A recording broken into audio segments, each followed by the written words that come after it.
Camera. Welcome to another episode of the Pierce Brothers. Today we're doing a campfire. I don't know what number this is, but a lot. Yeah, number 50. Anyways, our campfires are a chance for us to sit down and discuss a different topic, kind of in a casual setting, similar to a podcast or something similar. And today's topic is kind of a serious one, especially if you're a big outdoorsman and a hunter and that is bear defense. What loads, what guns, what calibers, all that. So we'll discuss that. We have a lot of different points to make, I guess, and there'll be a more in-depth video coming out on this as we test some different loads and that, so you guys can see more in-depth review of some of the calibers and that we talk about. But I guess we'll start with Dad. Maybe Dad can share one or two guns. Let's start with Porter. Okay, because if we start with Dad, there won't be anything left for us to say. So Dad probably bought about 50 guns. Yeah. All right, start with Porter, and then we go down to Dad. Okay. Well, my two favorite guns for carrying when I'm up hunting or when I'm up riding the horses up in the mountains where I'll run into bears or hiking or whatever else. My go-to two favorites is my Blackhawk 45 Colt and then my Blackhawk 357. Those are my two favorites. Both of these guns shoot really, really well for me. They I got a couple of hand loads for each one of them that shoot really well. My Blackhawk here, I use a 285 grain single action army style bullet. It's a semi-wad cutter, flat nose. It's RCBS mode 45-270-SAA. Yeah. Anyways, but when you cast it up, depending on what style alloy you use and everything, it'll cast up between 270 to 285. Anyways, and I push it about 1,050 feet a second out of this particular gun. I've killed the bear with this actually before. Anyways, it shoots really good. It just, the feel of a Blackhawk to me, and then also having the adjustable sights are really important for me. I was gonna say, with the adjustable sights, you can sight it into whatever load you decide. Yeah, because I got like my practice, it. just flinking loads that I shoot, and then I have my regular heavy duty loads I shoot, so I can adjust the sight. Darn smoke. However I want. Same thing with my Blackhawk 357. It's got the 4 5/8 inch barrel here, but it's really handy, lightweight. It's got the alloy grip frame, so it's really, really lightweight. You don't hardly notice that it's there on your hip when you're holding it or riding with it or whatever. But this gun, it shoots really incredibly well too. I've shot coyotes and just other small game with it. I haven't killed a bear yet with it, but I wouldn't hesitate to shoot a bear with it. I use a 160 grain gas check bullet, semi-wad cutter, flat nose. Out of the handgun, it's running about 1,200 feet a second, right, Dad? With an accurate number 7 load. Yeah, that's doing 1350. Yeah. Anyways, but it really shoots really well, and but those are my two go-to guns. Obviously, I like my these two different holsters right here. They're both the Yankees. They carry like if it's on your hip, it carries it with a semi-camp down and backwards, as you can see from right there. So it really keeps it really smooth and easy to be able to draw it fast if you need to or whatnot. But yeah, and I always have 2 or 3 different holsters I can carry in one. So that's something I think that everybody that's going to be a serious outdoors kind of guy and wanting to carry guns, each gun should have 3 to 5 holsters carried it, because one second you want to have it up here on your chest, next second on your hip, next second you're carrying it in town and you want to have more of a flatter pancake style holster. So I think that, just depending on how you use the gun and everything, it really should have several different holsters you could choose from. So Yep, I was going to mention that too. You know, carrying, how you carry your gun is important, you know, because you can make any gun comfortable to carry unless it's a big old heavy chunk of iron like Jake's over here. His hot blades. Yeah. The man's The gun. man's gun. Horse pistol. Yeah. So I guess I'll go next. I'll talk about defense. So when it comes to bear defense, personally I think it's hard to beat a big bore revolver, just for the reliability. You're not bullet choice. You can use big, wad cutter or semi wad cutter bullets and not worry about having to feed like in an automatic. But with that being said, last year I carried a 1911 a lot when I was out in the woods. I was actually out almost every weekend up in the hills or woods. Did get into a bear or two. I was using mostly packing a 1911, not this one.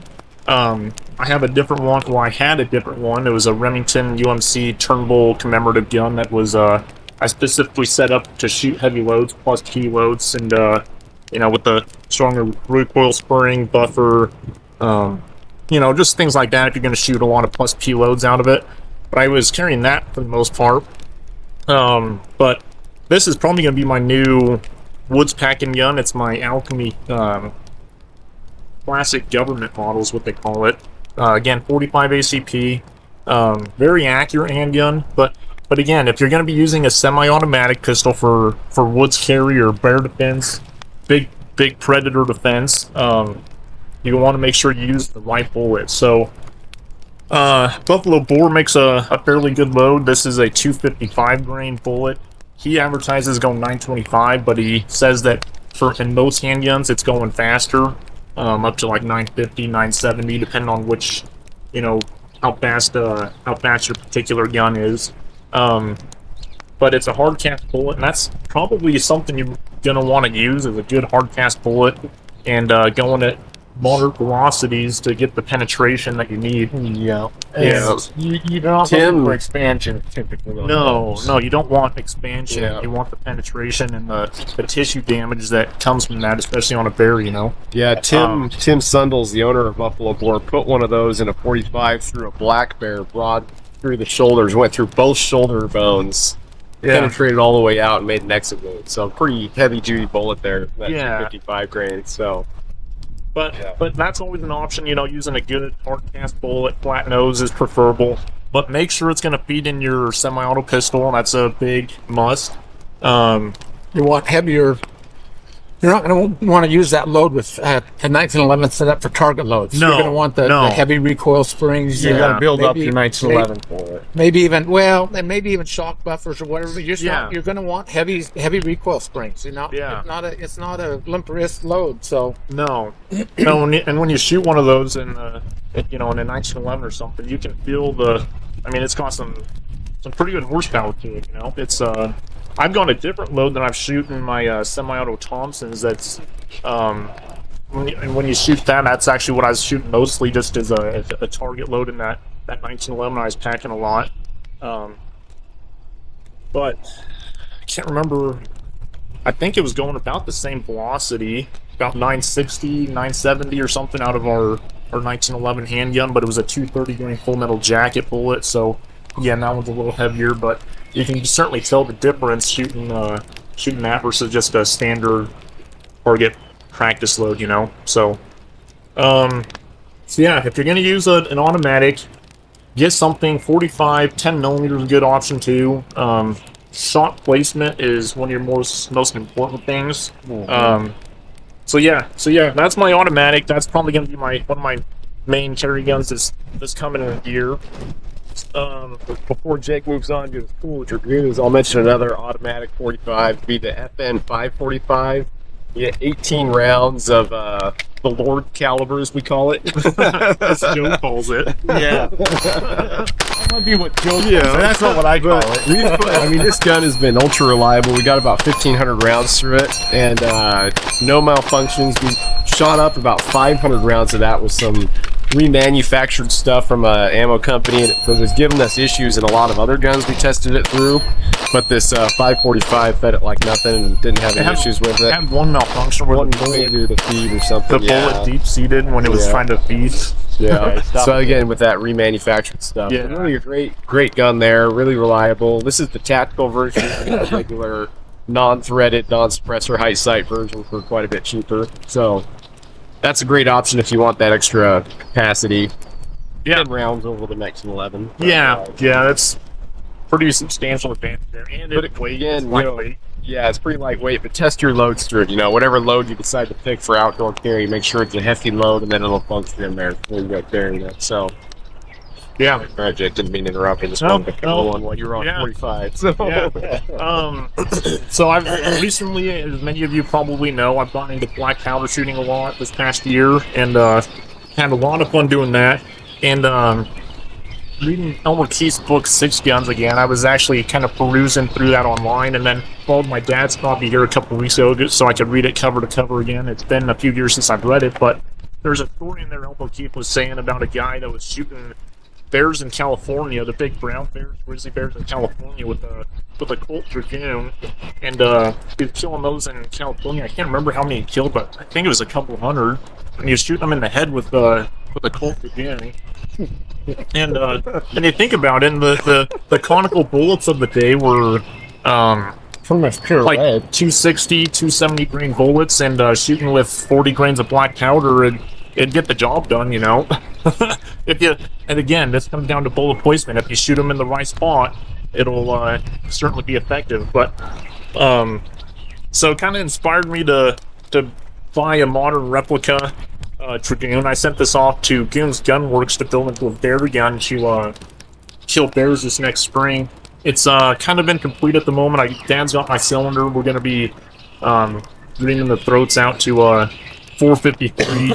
And then I lost the front sight, so I put on a taller front sight. I'm probably going to send it off to Dad's friend and have it soldered in place so I don't lose it again. But this one's been converted to 45 Colt, which is cool because shooting black powder in a revolver with percussion caps, you get the reliability with cartridge guns, So certainly more reliable, but he built this up to be a bear gun, so hopefully can actually get a bear with it this coming spring. So So stay tuned for some fun bear hunt videos. Yeah. Don't be shooting grizzlies. They frown on that. I hope. They frown on that. We got quite a bit of them, and Fish and Game actually wound up telling a guy he took a picture with his game camera of a grizzly bear, and he took in the picture to the Fish and Game, Idaho Fish and Game, and they said, "Oh yeah, that's not a grizzly bear. You can go ahead and shoot it." So he went and shoots it, and then it turns out it was a grizzly bear. And then they tried pressing charges, and it was like, "No, you guys can't do that now." You gave him the okay proof from the Fish and Game. Yeah, go ahead and shoot it. So now, funny, this year for Idaho, they're requiring a bear identification test before you can buy a bear tag.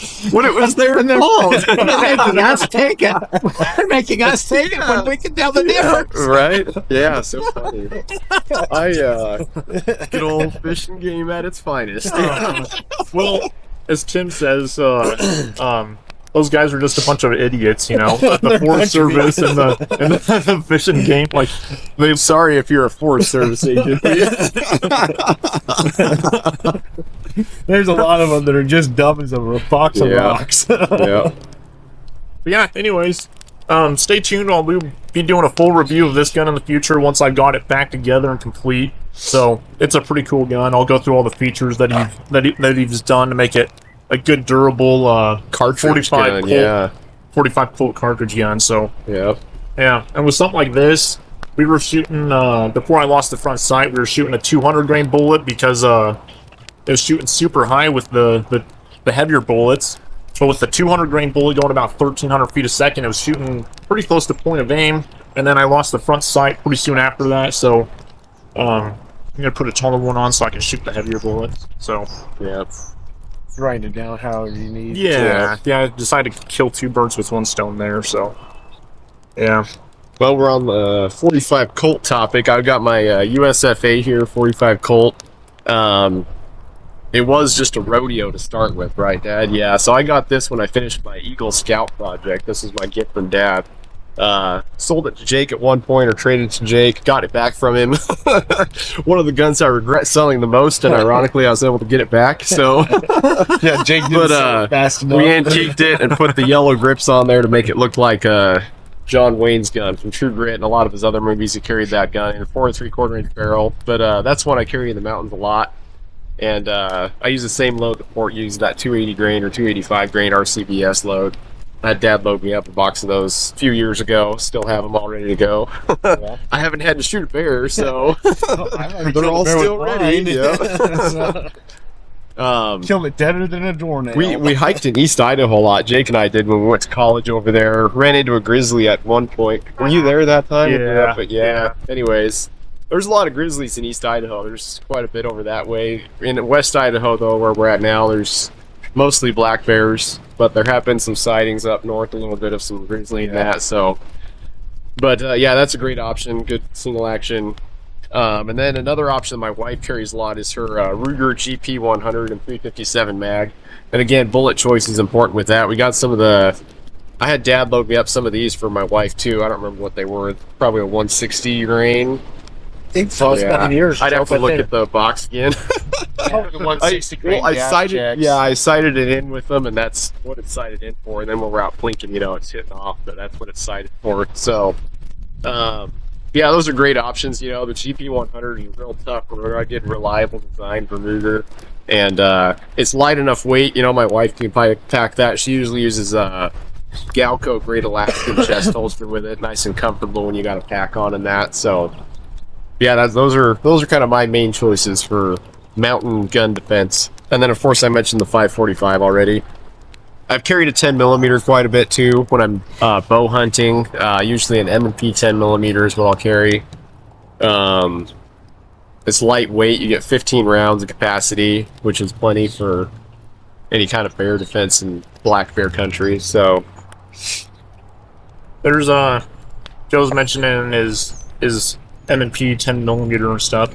One other consideration with automatics, let me get mine out, is so just to be aware of, if you ever start getting mauled by a bear and you're pressing your gun into it, it will, you want to be aware of this. If you're pressing your gun in, it disconnects the firing mechanism so it won't fire. Now I'm putting my hand in front of the muzzle. It is clear, but I'm not going to say anything. That's just something to be aware of if you're carrying an automatic. And then if you're in really tight spots, just having the gun cycle and keeping that muzzle away from the animal so it will cycle and will fire. So that's one advantage of a revolver in that situation. You don't have to worry about that as much. Right, you into push that barrel right as up long into as the... you can run the only difference is like a single action. Like technically, if I was getting mauled by one, I'd want to have a double action. Yeah, because then you don't have to worry about trying to thumb it. You can just pull the trigger and shoot. But I'm glad you brought that point up, though, Jake, because no matter what handgun you choose for bears, you're going to want to be absolutely familiar how to make that thing work. And autos, I mean, almost any auto out there, a little bit of pressure on that muzzle. Doesn't take much. Yeah, just slightly, and you're out of commission. It's not going to fire. Yeah. And odds are, if you're shooting in a bear defense situation, you're probably not going to stop that bear before it gets you down. Yeah. You're going to finish the fight on the ground, and that's one huge advantage with a revolver over an auto is that if that bear's on you, I mean, you need to consciously realize I'm shooting auto. I got to keep that muzzle back when you're shooting holes in him. Yeah. And hopefully you have a good enough load that you can actually kill him. There was just a bear attack this last bow season in East Idaho. Two kids, about just 20-ish, give or take a year or two, and one was carrying a 10mm, the other one was carrying a 45 ACP, both auto loaders. The one kid got attacked by the bear, the other kid started shooting. Before he got attacked, anyways, they put like 20-something rounds into the bear before it finally died. But bears are big, they're big animals. There's a lot of blood in there, and if you were able to hit a bear and they had one vein or artery that all their blood was pumping through, it'd still take about 12 seconds if you severed that artery completely for that bear to die, just to run out of blood. So that's just if you that's a long shot to hit. Yeah, and that's if all the blood flowed through one artery. That's a lot of blood flow. There's a lot of bear there. Well, and another point on that. So people always, when they think about like big dangerous game, a lot of them automatically think of Africa, and they've got a lot of big dangerous game like elephants and Cape buffalo and whatnot. But lions. In North America, we have grizzly bears and polar bears and Black bears. and black bears, but the polar bear, I think, is actually the largest land predatory animal in the world. Yep. And they're just a big, mean animal. But grizzly bears, they're no slouch either, you know. Yeah. As a matter of fact, I think if you took a big Alaskan brown bear against like a lion or a tiger, I think the brown bear would kill the lion or tiger in a heartbeat. Wouldn't even be a fight. One of those theoretical fights. We're gonna have to go catch one of each and make a fighting cage. Well, there was a great Back to my point, though. I mean, you hit a bear and it was a perfect shot.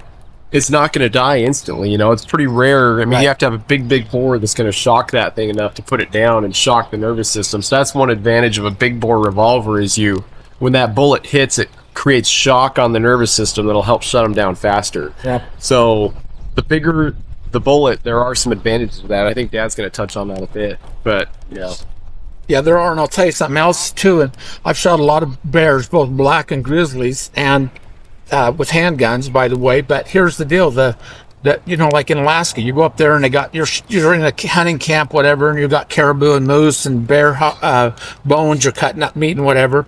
You got the bones over there, and they have dogs. Of course, most of the guides up there have dogs that travel with them and live with them in the bush, if you will.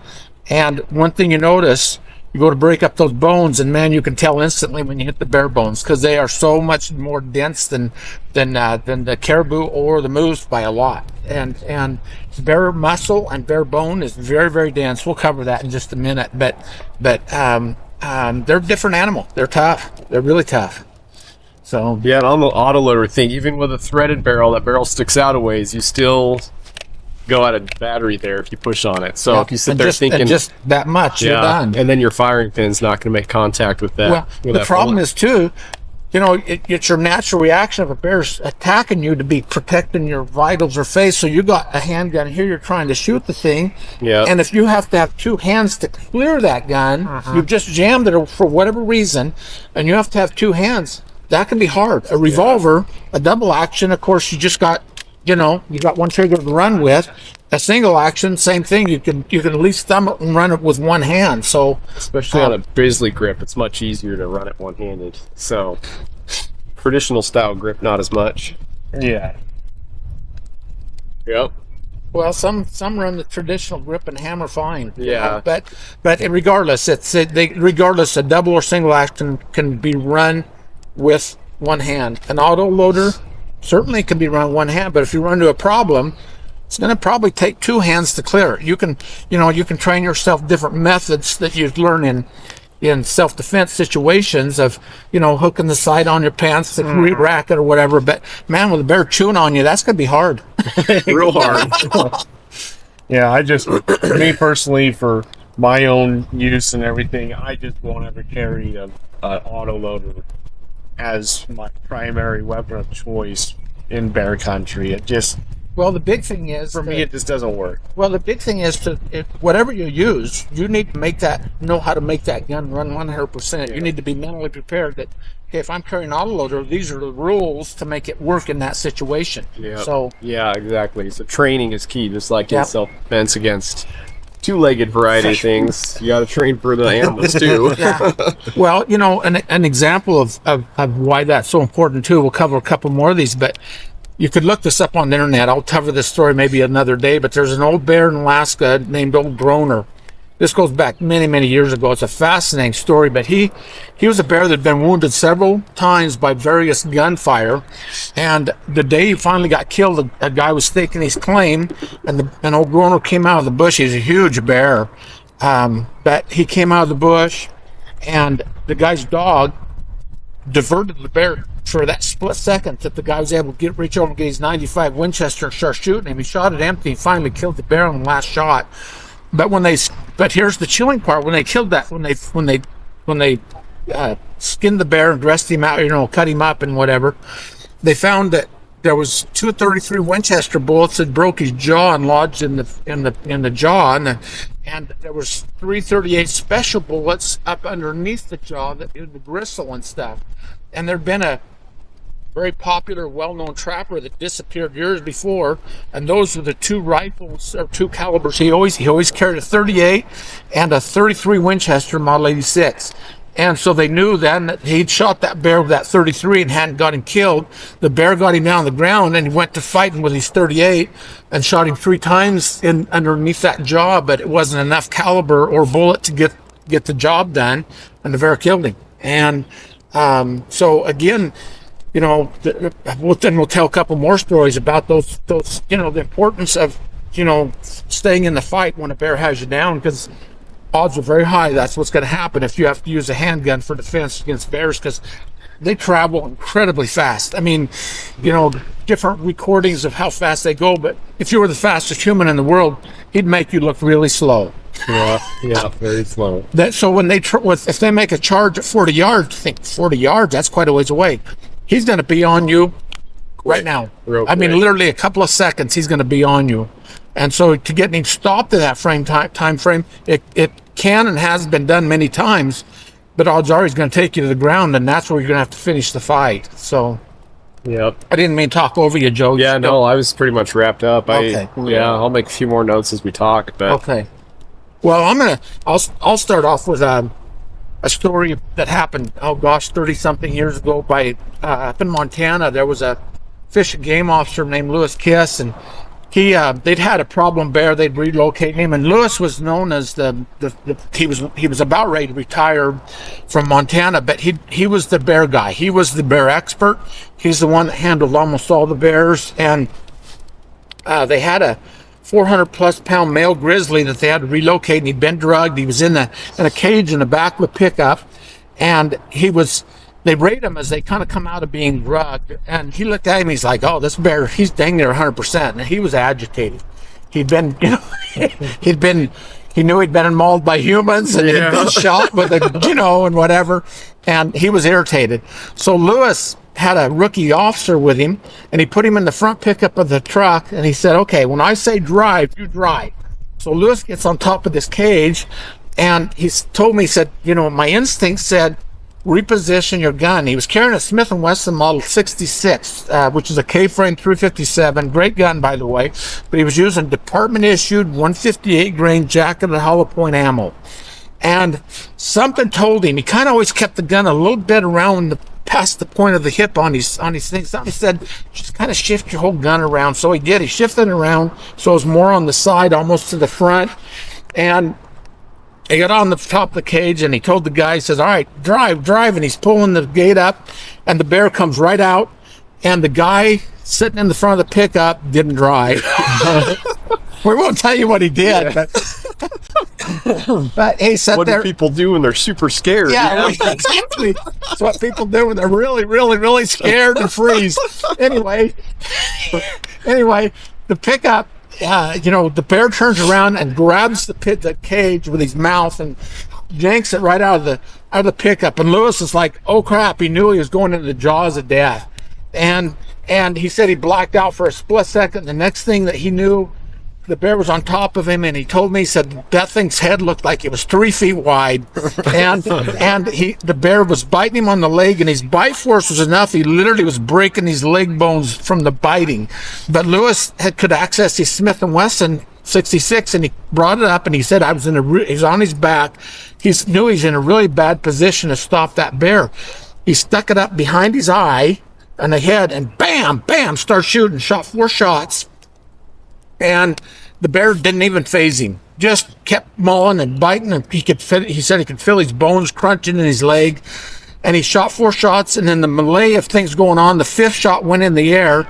The 6th shot, he pulled, and he's kind of trying to defend himself elsewhere. He shoved the gun up underneath the bear's throat and shot, and the bullet went right up and hit the axis joint and killed the bear instantly. And he said the next thing he remembered, it's kind of funny, but it's a human reaction. He said he could hear the gun just going like that. He's still just running it dry. And I think they call that adrenaline. Doing the same thing, yep. And epinephrine lasts about 60 seconds or 45 seconds. So, I mean, I'm sure that fight was over in about 20 seconds. He still had about 25 seconds of shaky adrenaline going. Yeah, he came out banged up, but he was alive. But here's where it gets really interesting. This is something I have said from day one, and I'll tell you a couple more examples why. But those jacket hollow point bullets, they do great on soft tissue, like in a defense situation. A man's heart or lungs are right there. There's not much depth to get to them. A bear is a whole different animal. And expansion in a defense caliber like 357 is a wonderful thing against humans, but not against bears. So when they, did the necropsy, as they're called, on an animal to figure out what killed him and so forth, those 4 bullets that he was shooting on top of his head that should have went through the skull and hit the brain and killed him instantly, they hit the skull and they changed directions completely, stayed underneath the skin and went to the opposite side. They went over the zygomatic arches, went to the opposite side, and all 4 of them were found on the opposite side of the skull from where he was shooting, but not one of them had even cracked the skull. And it's like, the last one, of course, hit the axis joint. Those hollow points flatten up pretty fast when they hit something hard. And now here's where it gets interesting. Lewis told me, he said, had I had my Smith & Wesson 22 Magnum with a 40 grain full metal jacket, he said, I know I could have killed that bear on the first shot. Now we don't think of a 22 Magnum as a bear defense, but it shows the penetration. What we've talked about is shot placement and penetration. Got to have penetration. Yeah. Most people don't realize it, but mobile butchers, the standard caliber for mobile butchers, and they're shooting everything from a 10-year-old range bull that's got super thick mass bones, and animals get thicker bones as they get older. Yeah. Okay, so they're shooting everything from that to a yearling steer, whatever. Yeah. And they all use 22 mag. They all use 22 mag full metal jacket bullets, Winchester or CCI. Yeah. They don't want any hollow points, nothing expanding, and they have virtually no problems with those. Yeah. And of course, 22 mags going 1900 out of a rifle, typically with that 40 grain full metal jacket. So again, penetration is huge. Another story I got to share with you. Years ago, a friend of mine came in and he walked in and set on my desk a handful of 11 bullets, and they had blood and a little bit of hair on them still and meat. And I picked them up and looked at them, and they were 41 caliber, 41 mag, obviously, and they were all expanded like that big, pie plate big, and. And I'm like, all right, Leo, get back here. Tell me what's going on. As he set him on my desk, just kept walking. And I said, get back here. Tell me what happened. And he treated this bear over the weekend. He had a Smith & Wesson model 58 41 mag. And he starts shooting this thing that's coming down the tree, and he couldn't get the thing killed. Anyway, he finally got it killed. And 11 bullets had gone into that thing, and they were literally penetrating 1 to 2 inches. That was it. We're talking a 41 mag, which is actually a very respectable caliber. I'm very fond of it. But guaranteed, had he been using a 220 Keith or a 250 grain, LFN hard cast bullet at typical velocities of 12 to 1,400 feet per second, he'd have shot through that bear any direction he wanted, and it would have killed it, guaranteed. Yep. And the difference is night and day. So, don't just stick. Don't buy cheap ammo, buy premium stuff, or develop air loads. Don't carry hollow points. Yeah, don't carry hollow points. We made that point to this point, but let's make it clear. Do not carry hollow points for critter defense, large animal defense. Do not carry a hollow point. Yep. So, there's a couple stories that, that support what position we're taking on this. For me personally, well, I'll tell you another one. Porter mentioned he's 45 cold over there. Joe did too. Jake, of course, I guess is kind of popular in this group. All of us mentioned the 45 cold at one point. So here's a gun that I actually have used a lot. I've probably put 20-some thousand rounds through this gun. It's a USFA rodeo. I've got a lot of USFAs. Honestly, this one's my favorite. I've got some high-end ones engraved, this and that. This gun shoots incredibly well. I've carried it a lot. That's all natural wear on that gun. It's an E-Series rodeo, which means that it's 100% made in USA. But here's the deal. I don't know, it's been a few years ago, Porter. I was try and demonstrate something to Porter. And I'd lost a cow that probably weighed 1,400 pounds. I'm going to guess she's a pretty heavy cow. 1,500. She was a big cow. I generally like run a little smaller, lighter mountain cows, but she was a big cow, and she anyway, for whatever reason, we lost her. So I went down with the tractor and front end loader, picked her up, brought her up, put her on a trailer, getting ready to go take care of her. And I told Porter, I said, watch this. You're going to find this interesting. So here's that 270 SAA bullet that he's talking about, the RCBS cast version. We don't cast them too hard, typically in the 12 VHN, really not much harder than that. And they weigh 285 grains. And I basically shoot 2 loads in this gun. One's with 9.7 grains of Hodgdon long shot, standard primer Starline case. And it's going about 950 to 975 out of most 4 3/4 inch guns. And then I shoot it also at about 1,100 feet a second, a heavier load. And so while I was on the tractor, I had her lifted up, and I told Porter, I said, watch this, I'm going to put this bullet through her, you watch. So I elevated her from, about eye level, and I had chains front back, so she was broadside to me, hanging upside down. And I shot, and broadside, I might emphasize, and I shot two shots. I had Porter stand on that side and watch. I said, just tell me where they go, if they go all the way through. And she had quite a bit of mud on the offside, and hit her, and boy, mud flew off the other side, and Porter goes, that thing went all the way through. And she died overnight. It was cold. Yeah. And so she was like half frozen. Yeah, the skin was really tough on the offside. It was so frozen. She was an older cow anyway. But so I shot a second one through the shoulders. We went up there, and we couldn't see the exit holes. But often that happens on game of any sort. I've seen this so many times you can't even begin to count. But so many times a bullet will go through an animal, whether it be even a high-powered rifle bullet. It expands, it hits that off skin, and that off skin will literally stretch out a foot because it acts like a rubber band that holds that bullet in. And when you go to skin an animal and you hit that bullet on the offside, all of a sudden there's no skinning right there because the skin's already been separated from the offside. And that's exactly what happened here. These bullets went all the way through, but they hit that offside skin, and we could feel them right there underneath the skin. One broke the skin, but just didn't quite make it through. But again, this is a 1,500 pound cow. And this is a standard pressure load. It's not even what you'd consider a hot load, but we took our knife, cut them, popped them both out right there, and had the bullets. And honestly, it looked like you could reload them. But that large meat flat on those bullets, they create a large wound channel, a lot of blood. When Porter shot a bear with that same load basically a few years ago, it literally was taking chunks of meat on the exit wounds and blew them right out the bear, literally. They were just gone. They were the size of your fist. That much meat on the exit wound was gone. Yeah. And it was about a 250 pound bear. And closer to 300. She's a big bear. Yeah. She measured nose to tail after we got the hide done and everything. It's right at 6.5 or 7 foot. Yeah.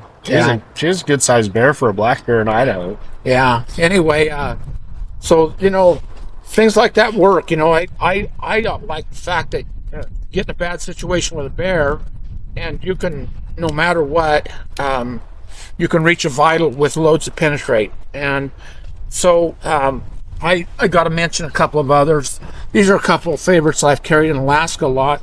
The Smith & Wesson 329 PD is a great gun. It's of course 44 Magnum alloy, or titanium alloy, a blend of it. You shoot these a lot, or you don't shoot these a lot. You carry them a lot because they're snappy. They're so lightweight. They recoil very snappy. I've used everything from 255 grain cast bullets in these up to, I actually kind of prefer about a 310 grain, pushed to 1,000 feet a second. That's going to shoot through anything we decide to shoot through with that. And I've another one that when I used to hunt on the Alaska coast quite a bit.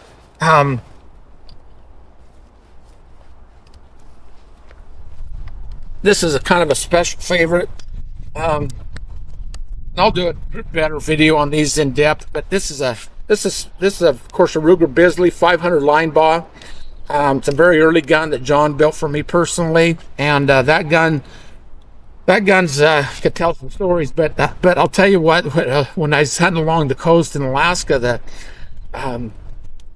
several times I'd be literally sleeping out on the ground, and you'd hear the bears fighting just literally, 50 yards away, and you're sleeping out on the ground, and of course this thing's on my chest as I'm sleeping or trying to. I use the word sleep. You're not really sleeping. Resting, yeah. Those bears will keep you up at night.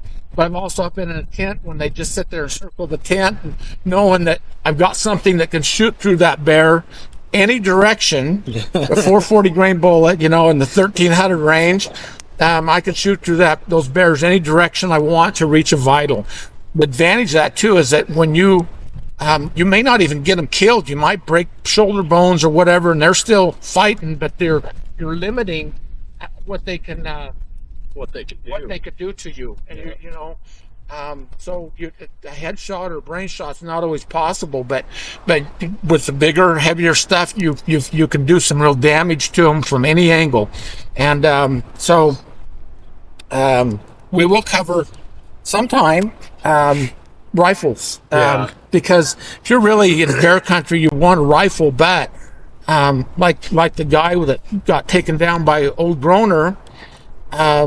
His 33. Yeah, he'd have been ahead to stay with the rifle. He tried to kill the rifle, but when a bear gets you down, a rifle rarely does you any good. Ed Stevenson, an old friend of mine from Alaska that has passed since, but he got bit a number of times by bears, taken down, and the last one that got him, he used a Marlin guide gun to kill it. But if it hadn't been for his dogs, that bear would have killed him. But he managed to get that gun back in action when the bear turned to fight his dogs, but was still sitting on him. He shot him from the butt and got him killed that way. But it's pretty rare when a bear gets you down that you're going to make a rifle or even a short carbine work. The handgun at that point becomes the fighting tool.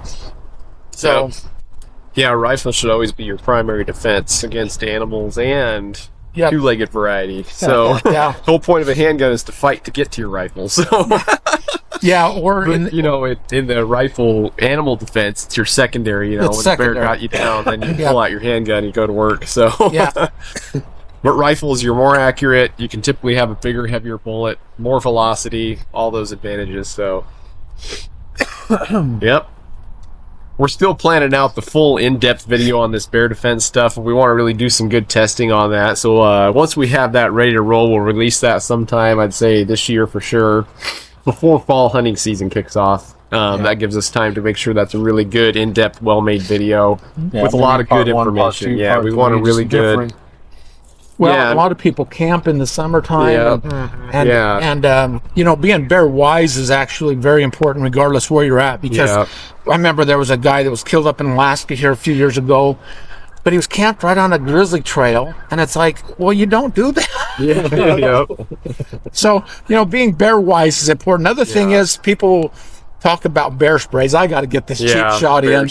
But I remember years ago, I kind of had been out of the industry, not out of the industry, but hadn't been reading magazines and the latest trends on things. I was busy, getting married and working long, long hours on a ranch. I still shooting and carrying guns every day, but I remember I got a I hadn't been subscribing to Outdoor Life. Anyway, there was this issue of Outdoor Life about the bear tax for the year and this and that.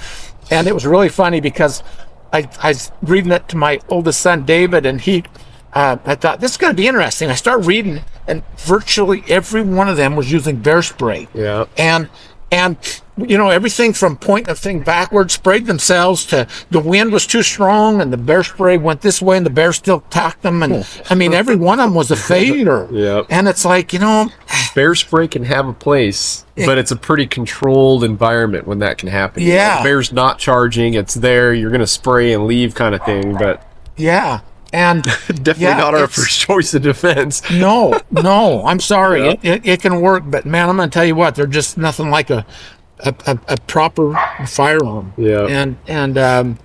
So anyway, we'll cover all that. If you've ever seen a grizzly in person, they're big. I mean, you can see them on TV and pictures and everything else, but when you see one in person, I mean, it's eye-opening, so to say, and they're big animals. And black bears are pretty small generally, but Grizzlies for sure. I mean, they're just big, and I definitely would not want to be using bear spray if one of those was coming at me. The Grizzlies we get in Idaho are small by comparison to Alaska. Where they get that high protein diet of fish and stuff. Yeah, in case you don't know, the brown bear is a grizzly. They just live get within 50 miles of the coast typically, and they get all that fish and all that year-round type food, especially on Kodiak. They don't even hibernate there. So instead of growing 6 or 7 months of the year and hibernating the other half, they grow year-round. That's one reason they get so big. But they're all the same species, just subspecies of each other. But environmentally influenced, like the bears in Idaho have to hibernate, and they don't get that rich food all the time. No, but I'll tell you, those small bears are incredibly fast. Yeah. They're twice as fast as the world's fastest sprinters. Yeah. And the one Jake and I saw in East Idaho there, it covered a whole canyon down and up in 20 seconds. It was over and across and going the other way. They can climb a tree, so if you're thinking, I'll just run and climb a tree real fast. Good luck with that. Good luck, buddy. Climb you, yeah. I wouldn't want to be climbing a tree and get chased by a bear.